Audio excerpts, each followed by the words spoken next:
on va en venir donc maintenant à nos coulisses, hein, puisque on a deux hommes des coulisses, mais qui de temps en temps, ils rechignent à la lumière, mais ils ont peut-être tort d'ailleurs, et en tout cas nous on est allé les chercher pour ça, sur ces questions de sondage et d'études quantitatives, et donc ça va être un peu la parole à vous deux, Alain et donc Alain Tripier, que je représente, mis à part d'être un ami d'un certain temps, comme dirait Canon, nous avons bossé de concert. Lui était un grand gourou, directeur d'études déjà, et moi j'étais une souricelle petitement qualitativiste, hein, encore une fois, dans un organisme assez génial, qui s'appelait Cofremca, et sur lequel on analysait les choses en courant socioculturel, et notamment en typologie d'individus, qui sera aussi l'une des questions à se poser. Donc, première question, moi je vous pose un peu à tous les deux. Voilà, en matière politique, sur ces questions délicates d'influence, d'instrumentalisation, voilà, pourquoi tout ça et comment vous prenez tout ça? Si vous voulez bien, je retire mon écran, il vaut mieux qu'on les ait, non pas tout de suite, qu'on les ait tout de suite. Alors, Alain, à toi, comme tu es le dernier arrivé, c'est first out, le contraire. À toi. Bon, les études politiques, alors bon, on a un côté... Voilà. Moi, je suis un praticien des études politiques il y a bien longtemps, alors que Mustapha, lui, est dedans jusqu'au cou depuis je ne sais pas combien d'années, mais toujours, en tout cas. Donc, c'est un peu sous son contrôle que bien sûr, je prends la parole. En tout cas, moi, j'ai eu la chance de travailler dans le domaine des études politiques, comme dans d'autres d'ailleurs, et dans une position qui était assez rigolote, puisque entre 1980 et 1990, ça remonte, je co-dirigeais une entreprise de traitement de données informatiques, et qui à l'époque était un sous-traitant quasiment incontournable pour les instituts qui n'avaient pas d'équipe de traitement. C'était quand même assez rigolo qu'une boîte comme une sauce, qui a aujourd'hui 16 000 salariés, à l'époque avait à peu près le même nombre de salariés que moi, c'est-à-dire une douzaine, et Jean-Marc Lèche, le pauvre qui n'est plus là, était l'homme des sondages politiques, et il sous-traitait les analyses et les traitements d'enquête à des petites entreprises comme nous. Donc j'ai beaucoup travaillé dans ces domaines, j'en ai fait aussi dans d'autres instituts, avec deux grandes caractéristiques.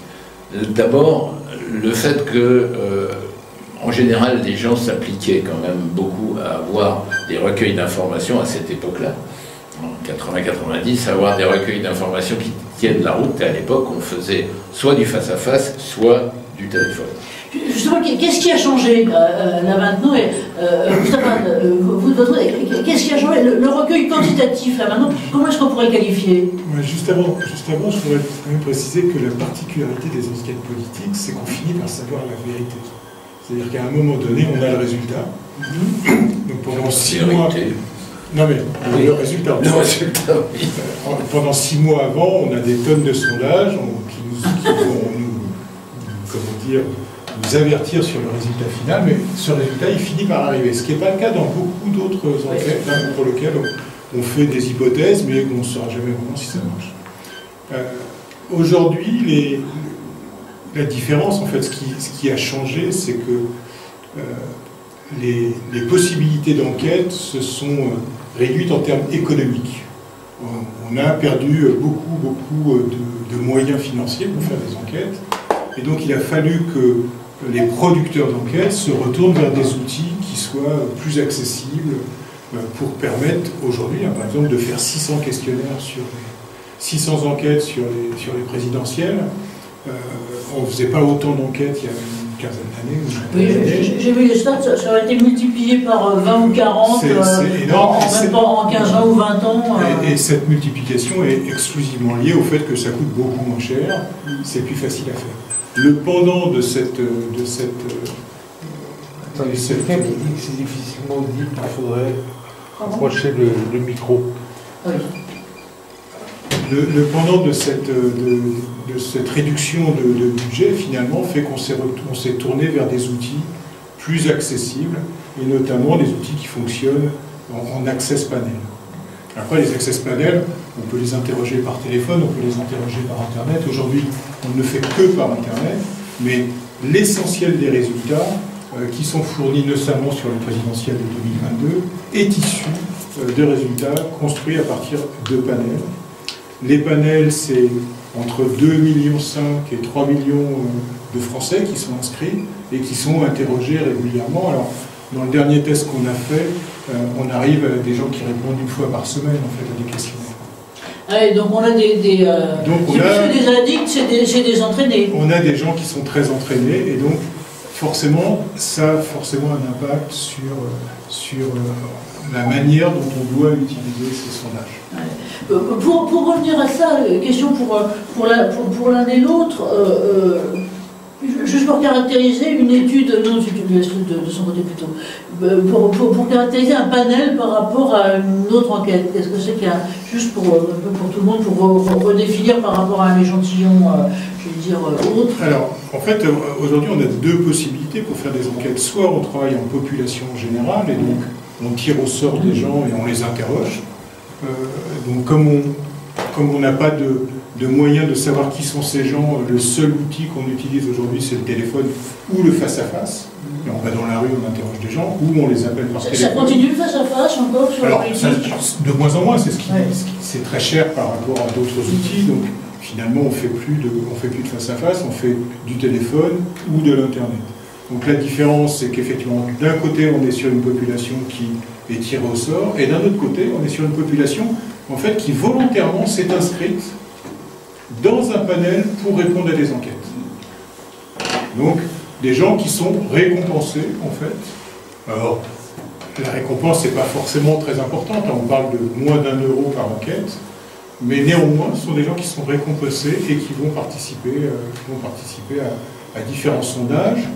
La deuxième particularité, c'est que, en fait, ce ne sont pas les instituts qui choisissent les gens qui vont répondre, ce sont les gens qui choisissent de répondre. Ça, c'est la grande différence par rapport... On leur envoie une invitation, et au vu de l'invitation, soit ils vont répondre, soit ils ne vont pas répondre. Et c'est très difficile de savoir exactement ce qui va motiver la réponse. Est-ce que c'est le niveau de récompense? Est-ce que c'est la thématique qui va être présentée? Est-ce que c'est l'humeur? En fait, on n'a aucune information pour savoir pourquoi, à un moment donné, quelqu'un s'est inscrit dans un panel pour répondre à des dizaines d'enquêtes, et deux, pourquoi à telle enquête il va répondre. Donc, dans l'analyse, c'est forcément des informations qu'il faut prendre en compte et qu'il faut pouvoir effectivement garder à l'esprit. Parce que l'un des grands défis qu'on avait quand on cornaquait une équipe en direct d'enquêteurs, c'était justement à la fois de vérifier, d'éviter que ça soit bidonné, de pouvoir voir si ça correspondait globalement à la réalité. Est-ce que voilà, tous les deux, un peu, quel est votre sentiment sur l'évolution des choses? Je dirais que on a tous eu, moi je me souviens qu'on avait une vingtaine d'enquêteurs dédiés en arrivant à la télé là-dessus, et tout le truc était, alors on savait quels étaient les bons, quels étaient ceux qui bidonnaient un peu, quels étaient ceux qui bidonnaient beaucoup, quels étaient ceux qui remplissaient dans un troquet leur truc. Parce que finalement les biais maintenant, c'est pas les mêmes choses finalement. Du temps du face-à-face, c'était des centaines d'enquêteurs pour une grosse enquête, hein. C'était pas quelques dizaines. Quand on faisait les sondages sur 2000 interviews, c'était pas 20 personnes. Et bon, selon la qualité des instituts qui faisaient ce recueil d'informations, soit c'était des terrains intégrés dans les grands instituts, soit c'était sous-traité à des entreprises qui ne faisaient que du terrain, la qualité de contrôle était plus ou moins importante. Et le plus grand institut de sondage qu'on a bien connu et qui ne faisait que du sondage avait une telle rigueur dans les contrôles que les enquêteurs savaient très bien que c'était pas la peine de bidonner avec eux. Sinon, ils étaient virés instantanément à la première enquête qui était faite. Ce qui n'était pas le cas dans tous ces instituts. Il faut bien savoir que ce monde des études et des sondages, ce n'est quand même que beaucoup de chaînes de sous-traitance. Hein. Donc, voilà, des entreprises qui vendaient de l'énergie terrain ou qui vendent de l'énergie terrain, il y en a encore, en un, sont plus ou moins mais j'ai bizarrement. Je pense pas que la question se pose en termes de bidonnage ou pas bidonnage. Il y aura toujours un exemple quelque part de quelqu'un qui expliquera, comme le journaliste qui a trouvé le moyen de s'inscrire 25 fois dans des panels, qui a répondu à 50 questionnaires. Ça n'arrive jamais. C'est pas comme ça que ça se passe. Il y a du bidonnage. Aujourd'hui, il y a des outils qui sont mis en place, et notamment l'informatique permet d'éliminer beaucoup d'erreurs de collecte de données. Donc, les enquêteurs, quand ils partaient en bande avec leur questionnaire papier, souvent les erreurs, ce n'était pas le fait qu'ils aient répondu dans un café, c'est souvent, il fallait suivre un scénario, c'était compliqué, c'était lourd, il fallait tourner des pages, il fallait faire des trucs, c'était compliqué. Aujourd'hui, avec l'informatique, le questionnaire est administré par la machine et l'enquêteur ne fait que lire et enregistrer des réponses. Donc ça, effectivement, c'est assez facile à contrôler. Les panels, donc les gens qui répondent du coup en auto-administré à ce moment-là, effectivement, ils répondent aussi sérieusement qu'ils le peuvent et de façon aussi, je dirais, honnête que c'est possible. Maintenant, parmi ces gens-là, au-delà de l'honnêteté, il y a des gens qui ont fait tellement de questionnaires que peut-être leur attention pour chacune des questions est plus la même, peut-être que leur compréhension des questions a évolué, peut-être qu'on finalement on a formaté des gens qui n'ont pas un regard aussi libre que monsieur et madame tout le monde qui répondrait qu'une seule fois dans l'année à un sondage. Si je vous pose la question, c'est peut-être après pour la suite du débat qu'on regarde ensuite dans ce qui est les enquêtes souvent plus quotidiennes, mais qui peuvent se dérouler dans les entreprises, dans les structures, et qui est là aussi, il y a le choix entre est-ce qu'on a, alors le plus souvent sont des étudiants qui sont délégués là, des stagiaires ou autres, qui sont des personnes sur lesquelles on ça, est-ce que ou est-ce qu'on a des questionnaires, là encore une fois, auto-administrés? Ce que je veux dire, c'est que cette espèce de débat qu'on avait à un niveau un peu macro pour les enquêtes ou les sondages politiques, on va retrouver la même chose, toute proportion gardée, dans des structures actuelles avec des choix d'investigation divers, avec des gens qui sont plus ou moins contrôlés. Voilà, c'était juste pour faire une parenthèse là-dessus. Maintenant, sur le grand débat qui est, enfin la grande question qui est l'influence des sondages sur l'opinion en elle-même, et en gros, finalement, ce serait une fabrique de l'opinion. Alors, bien que l'un et l'autre, vous êtes prestataires, donc les choses sont différentes, mais quand même, en prenant un peu le recul, quel regard vous posez sur cette... C'est très difficile de savoir si ça influence les gens. Mais il y a quelque chose qui est sûr, c'est que nous-mêmes, personnellement, puisqu'on est comme tout le monde, on finit par être influencé par ce qu'on voit. C'est-à-dire que nous, on fait des sondages, là, on vient de faire une intention de vote, on obtient un résultat, ce résultat est différent que celui qu'on a entendu toute la semaine. Forcément, on se pose des questions, pourquoi ce résultat est différent, et du coup, on est forcément influencé par tout ce qui se dit et tout ce qui se publie. Donc, les sondages sont là pour influencer les populations, sinon ça n'existerait pas. Le principe, c'est vraiment de pouvoir créer du débat et de mettre en évidence des chiffres. Alors, quelquefois, vous avez un chiffre qui est mis en évidence, on dit « Ah, c'est magnifique, il est à 10%. » Et puis quelqu'un d'autre va dire « Ah ben non, mais à 10%, il est très loin de ce qu'il devrait avoir. » Et on se retrouve avec des débats qui sont un peu étonnants, parce que tout d'un coup, c'est bien, et puis c'est pas bien, et puis à un autre moment, on va vous dire, oui, en fait, mais ce qui est bien, c'est qu'il est dans la dynamique. Donc, voilà, la difficulté, c'est de pouvoir effectivement mesurer ce taux d'influence, en fait. C'est quasiment impossible. Si on regarde, il y a pas mal d'analystes qui font des moyennes de tous les sondages qui sortent toutes les semaines, qui essayent de mesurer les tendances, parce que finalement, ça, même si on est très dubitatif par rapport à certains types de résultats, certaines façons de procéder, le fait qu'en moyenne 10 sondages et qu'on s'aperçoive que de semaine en semaine, il y a une tendance régulière qui va dans un sens ou qui va dans l'autre, on peut se dire que c'est une vraie information qui doit, enfin, moi, ça, en tout cas, elle m'impressionne plus qu'un truc factuel qui sort au jour J. Il me dit, après tout, bon, c'est tout fait pareil, c'est tout du sondage Internet, donc les biais, c'est les mêmes pour tout le monde.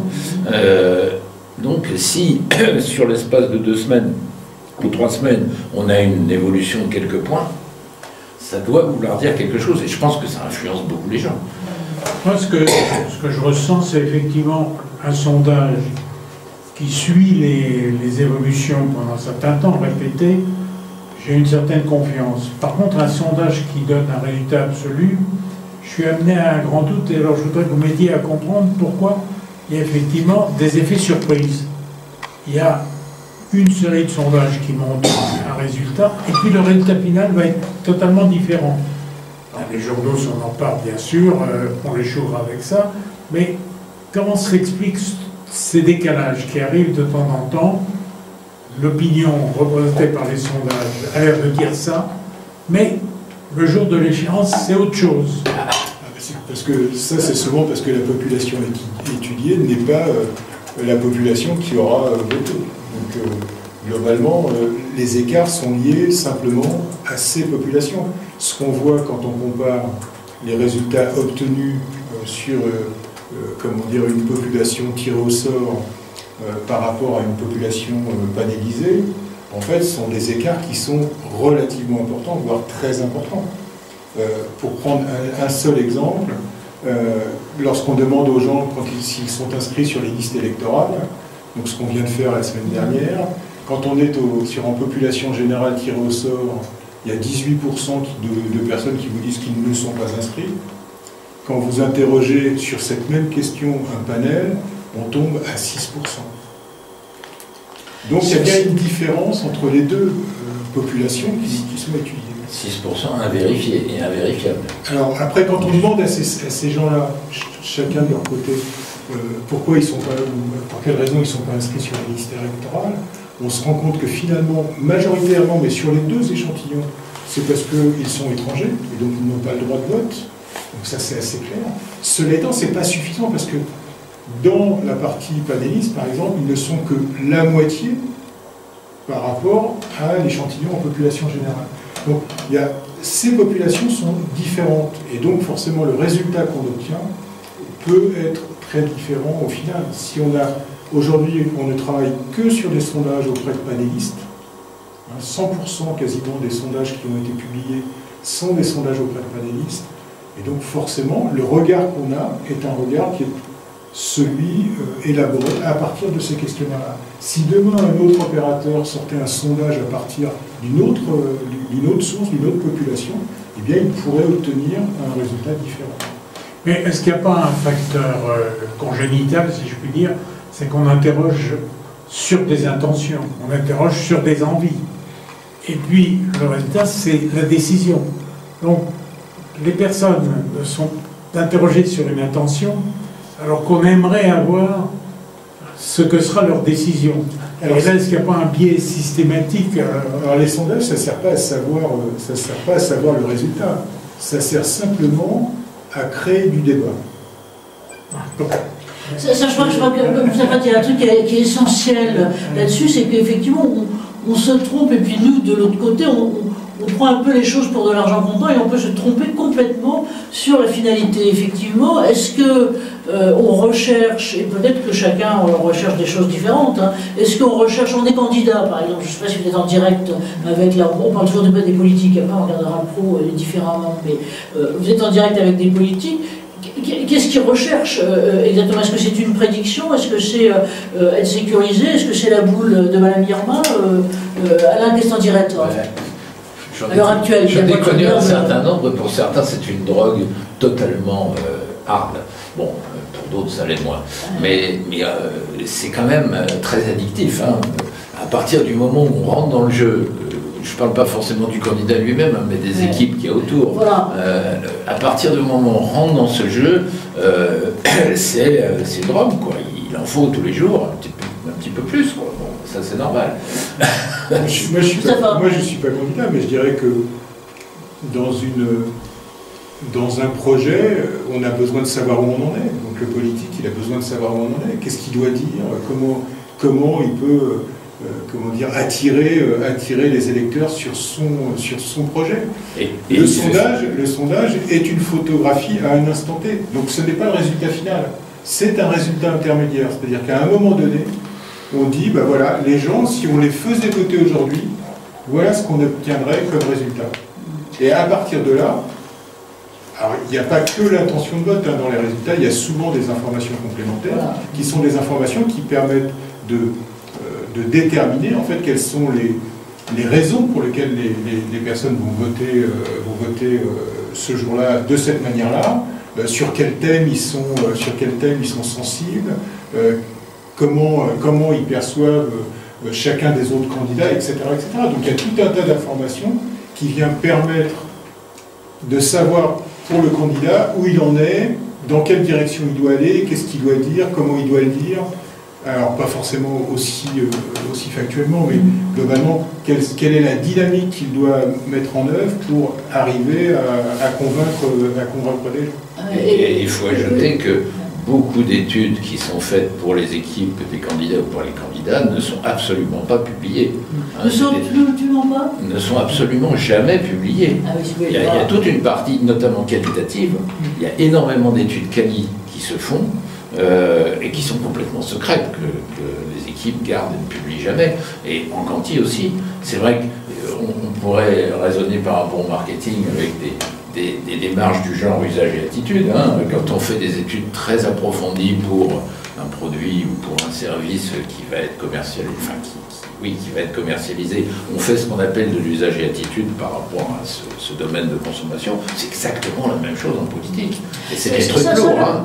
J'aimerais bien, on continue là sur les politiques de ce côté-là. Peut-être que vous éclairiez bien ça, parce qu'effectivement, du côté de, j'allais dire, l'exploitation des médias et de ce qu'on en lit, de ce que lit le lecteur, qui est le futur électeur de ce côté-là, c'est vrai qu'on est plutôt sur du score, enfin, de la lecture de score global, de la lecture globalement de popularité, finalement, sur lequel il peut y avoir entre... l'image et la norme. Les médias, ce qui intéresse les médias, c'est d'avoir le scoop. Donc, ce qui les intéresse, c'est la position des uns par rapport aux autres, à un instant T, de façon à dire, lui, il est en avance, pourquoi il est en avance, et essayer d'argumenter autour de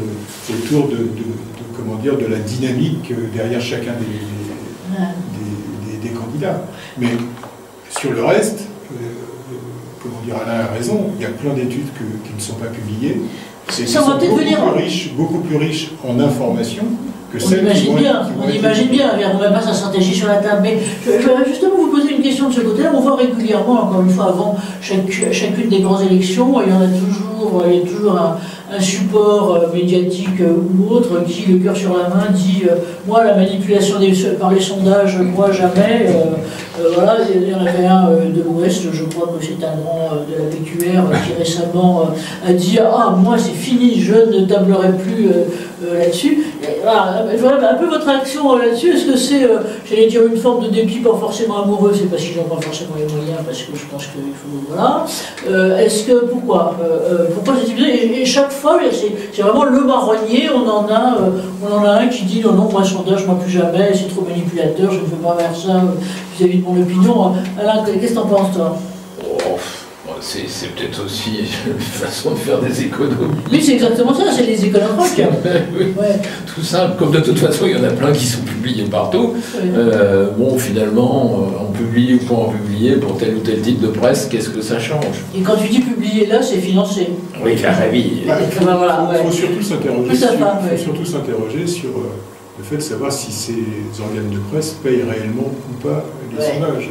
Ouais. Parce que globalement, quelqu'un qui ne veut plus faire de sondage, mais dans la réalité, c'est parce qu'on lui donne, et qu'un jour on veut lui faire payer, c'est peut-être aussi ça la réalité. C'est-à-dire que ces sondages ne coûtent rien,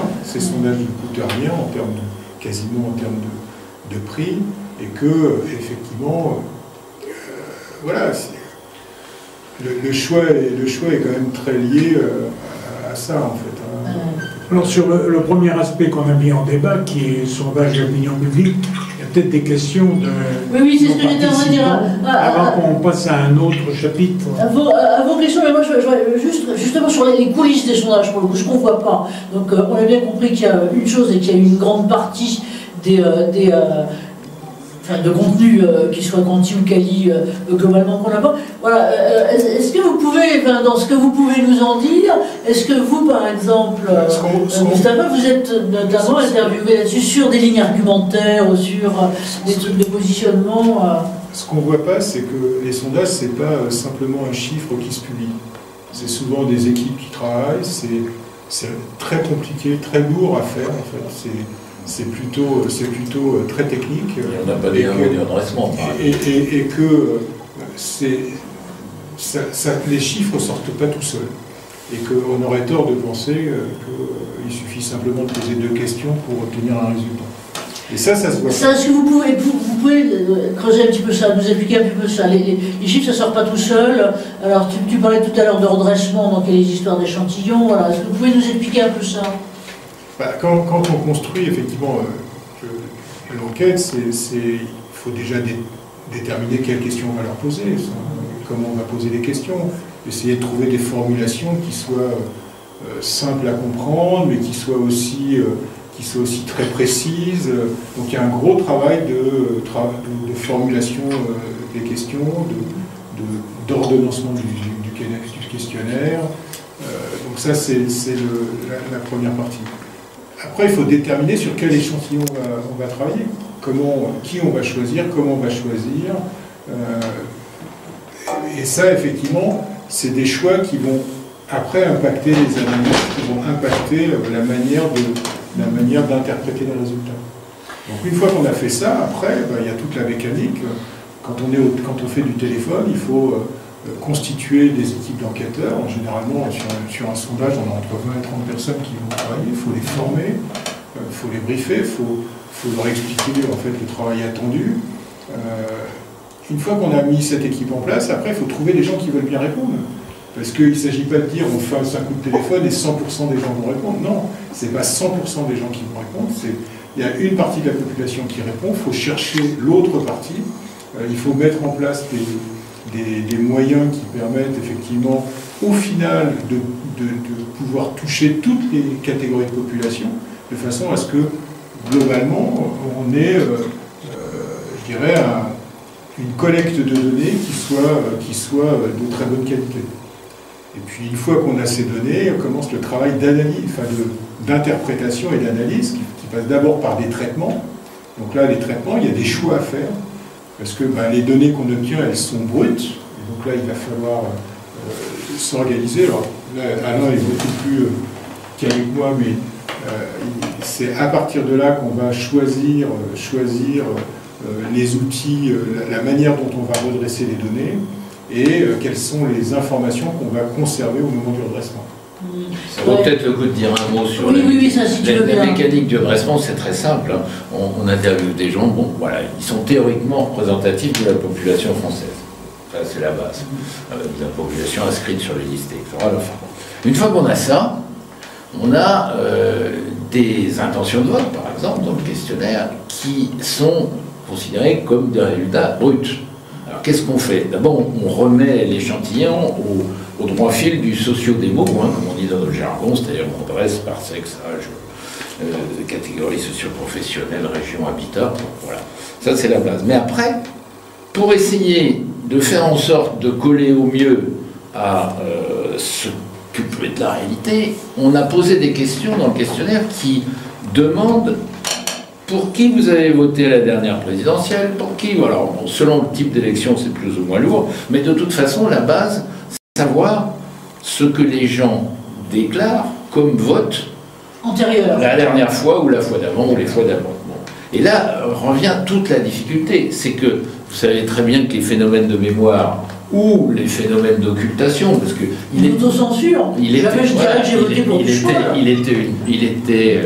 a pas si longtemps que ça, le vote Front National était minoré de façon considérable, donc on était obligé de redresser extrêmement fort sur les quelques-uns qui... Donc ce qu'on appelle le redressement, c'est sur les comportements antérieurs, tels qu'on peut les saisir. Un redressement, c'est une mécanique, c'est une espèce de mécanique statistique, hein, dans lequel on fait tourner un programme qui va utiliser des variables déclaratives des gens et on va essayer de le tordre pour le remettre à l'image de ce qu'on estime, parce que c'est très compliqué. Quand vous avez la moitié des gens qui ont voté pour un parti qui ne déclarent pas qu'ils ont voté pour ce parti, compliqué de les remettre, de les multiplier par deux. Alors donc on ne fait jamais ça exactement. Et c'est, moi j'y ai passé des nuits à faire des redressements. Hein, c'est du travail de... Redressez-vous, docteur. C'est du travail d'artisan.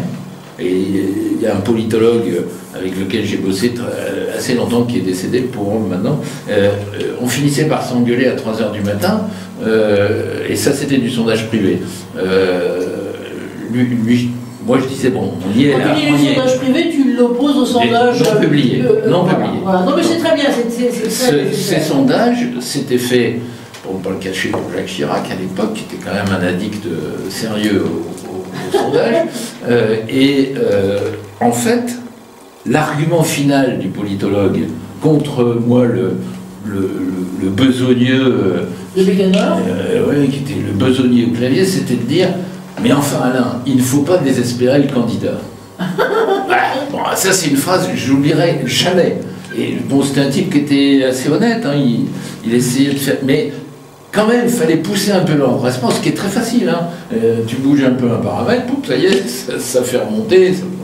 Je ne peux pas rentrer trop dans le détail de cette mécanique, qui est vraiment une mécanique algorithmique que tous utilisent aujourd'hui dans tous les instituts qui publient du sondage politique, hein, avec des équipes qui sont plus ou moins à droite, pas à droite, à gauche, hein, plus ou moins habiles par rapport au maniement. Les logiciels, ils sont extraordinaires, ils marchent tout seuls, hein, ça tourne, mais si on ne montre pas les bons paramètres, ça donne des résultats.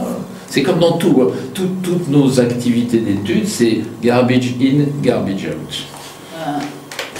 Et c'est très compliqué. Et là, de ce côté-là, alors j'ose pas poser la question directement à Moustapha, mais comme il est très jésuite, il va pas me répondre.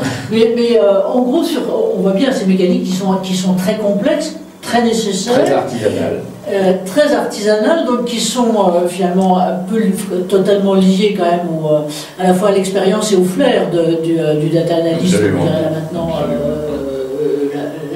Mais comment se fait alors, c'est un peu délicat comme question à poser, Moustapha, surtout que vous dirigez votre entreprise là-dessus, mais comment se fait l'arbitrage, je dirais, qui est très délicat, parce que le politique, on va passer tout à l'heure au professionnel, mais c'est même qu'on va acheter quelque part, c'est le client, et donc comment se fait l'interaction entre, c'est le problème, le dilemme de tout consultant, est-ce qu'on lui dit ce qu'il a envie d'entendre ou est-ce qu'on lui dit la réalité du diagnostic de sa boîte? C'est classicos. Comment se fait, j'allais dire, si on peut, peut-être en résumé, en finale de cette partie-là et avant de partir à l'autre, et je dis à tout le monde, si vous pouvez nous mettre des petites questions là-dessus, ça sera sympa. Comment se fait ce processus? Parce qu'il y a la commande initiale qui est la demande initiale du politique client, si on veut dire, de son équipe, et puis après il y a justement, parce que j'imagine que tu travailles sur le long terme, comment ça se fait? Nous on n'est pas stratège en politique, donc c'est les conseils en stratégie politique qui vont interpréter les résultats. Nous ce qu'on fait, c'est à partir des résultats bruts, c'est de choisir en fait les redressements possibles. On peut redresser selon les présidentielles premier tour de 2017, on peut redresser selon les présidentielles plus européennes. On va faire un certain nombre de scénarios de redressement et la vérité, elle est quelque part en fait. Et le stratège, elle est là-dedans, et le stratège, c'est lui qui va prendre toutes les informations et qui va dire à son client, en fait, moi je pense qu'on est plutôt là, et ça va être entre tel résultat et tel autre résultat. Cela étant, ça permet après de déterminer quelle va être l'action du politique. Le choix qu'il va faire. Comment il va après développer sa campagne, travailler, etc. Donc c'est pas le résultat fini, c'est pas prédictif en fait. c'est juste un état des lieux à un instant T. Et une fois qu'on a l'information, ce qu'il faut savoir, c'est que cette information est déjà fausse. Parce que pendant qu'on a fait le sondage, il y a eu plein d'événements qui ont fait bouger l'opinion. Et donc, la photographie, en fait, elle est très vite floue. Quelques heures après, elle est devenue floue parce que le contexte a changé. Il faut savoir que avant le lancement de la guerre et par Poutine et juste avant, forcément, l'opinion des gens a été fracassée. Et donc, leurs intentions, elles ont peut-être aussi évolué à cause de ça. Mais ça, si on a fait la photo juste avant, du coup, elle est floue. On ne peut plus l'utiliser. Autre question, et peut-être Jacques, vous en avez aussi là-dessus. Autre question là sur, alors vous n'avez peut-être pas envie de répondre non plus, mais je sais pas pour vous globalement, sur la part, je dirais, entre les études ouvertes et les études grises, c'est-à-dire celles, un cabinet ou une grosse structure en moyenne, quelle est la part d'études, enfin voilà, une étude sur 4 qui est publiée, une sur 10, l'essentiel de l'attractivité, ça, à ton avis, ça doit le mouiller. On ne sait pas, enfin, dans les études politiques au moment des votes, on sait qu'il y a un certain nombre d'instituts qui signent avec des journaux, ils signent avec Le Point, ils signent avec Les Échos, là, en ce moment il y en a sans arrêt. Bon, celles-là, pour la partie intention de vote, elles sont systématiquement publiées, c'est des accords entre la presse et les instituts, souvent financés, à une époque, souvent financés par des tiers. C'était ni le journal, ni le candidat qui finançait, mais des tiers. Alors, je passe les détails. Des tiers mous. Voilà, des tiers gris, alors là, vraiment gris. Mais ce qui compliquait encore les choses. Peut-être maintenant, ça s'est un peu nettoyé, mais à une époque, c'était pas très reluisant. Des tiers divers. Voilà, des tiers divers. Pas forcément le confiance. Aujourd'hui, si tu veux, la partie intention de vote qui donne lieu à publication, elle est souvent une petite partie de l'enquête qui a été faite. Dans les grands baromètres qui ont lieu, alors des Cevipof et autres gens assez sérieux, il n'y a pas que de l'intention de vote, bien évidemment, mais la seule chose qui intéresse le média qui a financé ou qui a fait financer, c'est l'intention de vote, parce que bon, c'est ça qui va faire sortir du tirage. Donc, encore une fois, c'est fragile, et ce qu'on a oublié de souligner, ce qui est quand même très important, c'est que depuis quelques années, malheureusement, le taux d'abstention augmente de façon dramatique, et même pour la présidentielle, on n'a aucune idée, là, en ce moment, de quel sera ce taux d'abstention. Donc, entre les gens qui se disent, dans les sondages actuels, sûrs de voter, puisque normalement, on ne prend en compte que ceux qui se disent sûrs de voter. Mais quelle est la partie de ceux-là, si toutefois ils sont représentatifs un peu de la population française, quelle est la partie de ceux-là qui ira vraiment voter, et quelle est la partie qui ne répond pas au sondage et qui ira voter? On n'en sait rien du tout.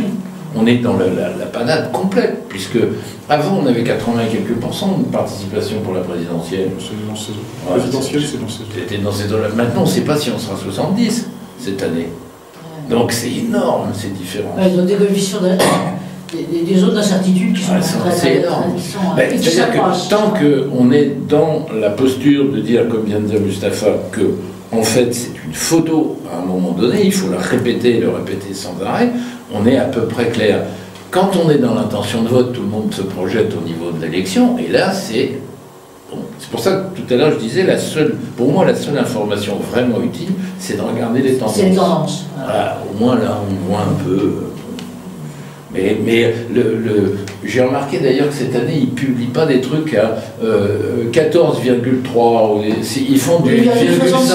Ils font du 0,5 ou du chiffre rond. Ils n'ont plus le culot de balance. J'ai vu, on a vu quand même à une époque des 2 décimales. Faut le faire.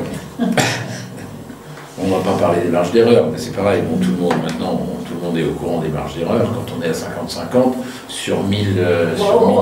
Redis-nous un peu la marge d'erreur. 2,5.